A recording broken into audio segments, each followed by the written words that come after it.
സംസ്ഥാനത്ത് താൽക്കാലിക ജീവനക്കാരെ പിരിച്ചുവിടുന്നതിന് നീക്കം. അതിനു മുന്നോടിയായി വിവിധ വകുപ്പുകളിൽ കണക്കെടുപ്പ് തുടങ്ങി.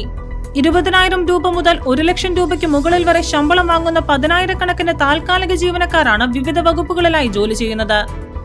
2020 വിവരാവകാശ രേഖയുടെ മറുപടിയിൽ 1,17,000 പേരാണ് താൽക്കാലിക കരാർ ദിവസവേതനക്കാരായി ഉണ്ടായിരുന്നത്. ഇത് നിലവിൽ സർക്കാർ, പൊതുമേഖല, സഹകരണ മേഖല, അനുബന്ധ സ്ഥാപനങ്ങളിൽ 2 ലക്ഷത്തിലധികം പേരുണ്ടെന്നാണ് അനൌദ്യോഗിക കണക്ക്. എംപ്ലോയ്മെന്റ് എക്സ്ചേഞ്ചിൽ പേര് രജിസ്റ്റർ ചെയ്ത് കാത്തിരിക്കുന്നവരെ മറികടന്ന് വകുപ്പുകൾ നേരിട്ട് പരസ്യം നൽകിയാണ് ഇവരെ നിയമിച്ചത്. ഇടതുപക്ഷത്തിന് വേണ്ടപ്പെട്ടവരും നേതാക്കളുടെയും യൂണിയൻ നേതാക്കളുടെയും ബന്ധുക്കളുമാണ് ഇത്തരത്തിൽ കൂടുതലും നിയമിക്കപ്പെട്ടിട്ടുള്ളത്. ഇവരിൽ പലരും 10 വർഷത്തോളമായി ജോലിയിലാണ്. ഇവരെ സ്ഥിരപ്പെടുത്തുന്നതിനുള്ള നീക്കങ്ങളും തുടങ്ങിയിരുന്നു. 10 വർഷമായതിനാൽ സ്ഥിരപ്പെടുത്തണമെന്നാവശ്യപ്പെട്ട് കോടതി ഉത്തരവുകളുമായി എത്തിയവരുടെ ആവശ്യങ്ങൾ പരിഗണിക്കാൻ പ്രത്യേക കമ്മിറ്റികളെയും നിയോഗിച്ചിരുന്നു. ഇതടക്കമുള്ള കാര്യങ്ങളാണ് ഇപ്പോൾ പരിശോധിക്കുന്നത്.